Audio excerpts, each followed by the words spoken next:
UP Vidhan Parishad के लिए सभी प्रत्याशी निर्विरोध निर्वाचित हो गए हैं। बीजेपी के 10 और सपा के 2 प्रत्याशी निर्वाचित हुए निर्विरोध। भारतीय जनता पार्टी से प्रदेश अध्यक्ष स्वतंत्र देव सिंह, डिप्टी सीएम दिनेश शर्मा और अरविंद शर्मा निर्वाचित हुए। सपा से राजेंद्र चौधरी, अहमद हसन, ये 2 प्रत्याशी एमएलसी चुने गए हैं। सभी प्रत्याशियों के नामांकन पत्र सही पाए गए थे, जानकारी मिल रही है। तो भारतीय जनता पार्टी से 10 चेहरे जो निर्विरोध निर्वाचित हो गए हैं एमएलसी के लिए, और 2 चेहरे समाजवादी पार्टी की तरफ से भी 2 प्रत्याशी जो थे उनको निर्विरोध चुन लिया गया है। ज्यादा जानकारी के साथ राजधानी लखनऊ से हमारे साथ हमारे संवाददाता विजय मिश्रा जुड़ चुके हैं। विजय, कयास ये लग रहे थे कि ये लड़ाई कड़ी हो जाएगी, लेकिन ऐसा हुआ नहीं। निर्वाचित जो विधान परिषद के सदस्य हैं निर्विरोध हो गए हैं।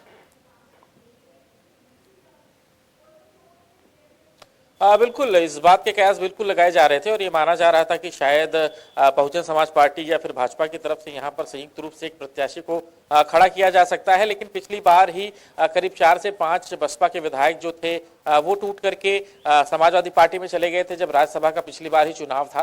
तो ये बात एक आशंका के तहत थी। हालांकि एक निर्दलीय प्रत्याशी ने जरूर पर्चा दाखिल किया था, लेकिन कोई भी उनके साथ किसी विधायक का साथ ना होना, यानी उनके जो पर्चा जो उन्होंने दाखिल किया था उस पर किसी प्रस्तावक का ना होने की वजह से उस पर्चे को अगले दिन ही खारिज कर दिया गया था, जिसके बाद सिर्फ 12 प्रत्याशी ही बचे थे और 12 सीटों पर 12 प्रत्याशी का निर्विरोध चुना जाना बिल्कुल तय माना जा रहा था। और ये बिल्कुल तय था क्योंकि फिर सभी के पर्चे चेक किए गए थे और सभी के पर्चे उपयुक्त पाए गए थे। और आज जब नाम वापसी का आखिरी दिन था तो उसके बाद किसी ने नाम भी वापसी नहीं लिया, तो जिसके बाद अब जितने भी लोग थे सब निर्विरोध चुन लिए गए हैं।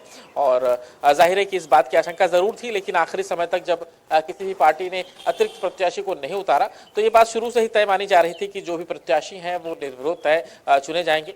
करीब 12 प्रत्याशियों में 10 प्रत्याशी जो हैं वो भाजपा के यहाँ पर गए हैं और 2 प्रत्याशी जो है वो समाजवादी पार्टी से गए हैं विधान परिषद यानी उच्च सदन में। और अब हालांकि अभी भी समाजवादी पार्टी और भारतीय जनता पार्टी के इस प्रत्याशियों के नए समीकरण के बाद भी उच्च सदन में अभी भी जो विधान परिषद में सदस्यों की संख्या है, यानी जो विधायकों की संख्या है, उसमें भी समाजवादी पार्टी ही आगे, यानी बहुमत में अभी भी समाजवादी पार्टी ही चल रही है। विजय, इन नतीजों का मायने इनके क्या निकलते हैं, खास करके बसपा के लिए और कांग्रेस जैसे दलों के लिए? देखिए, कांग्रेस के पास वैसे ही विधानसभा में सीटें थी नहीं, तो कांग्रेस के लिए ये बात थोड़ी सी मुश्किल थी। हालांकि ये माना जा रहा था कि अगर प्रत्याशी चुनाव में खड़े होते हैं तो कांग्रेस जो है वो समाजवादी पार्टी के साथ जा सकती है। बहुजन समाज पार्टी जरूर एक बार कोशिश कर सकती थी, लेकिन राज्यसभा में ही उनके जो विधायक थे वो टूट करके समाजवादी पार्टी में चले गए थे।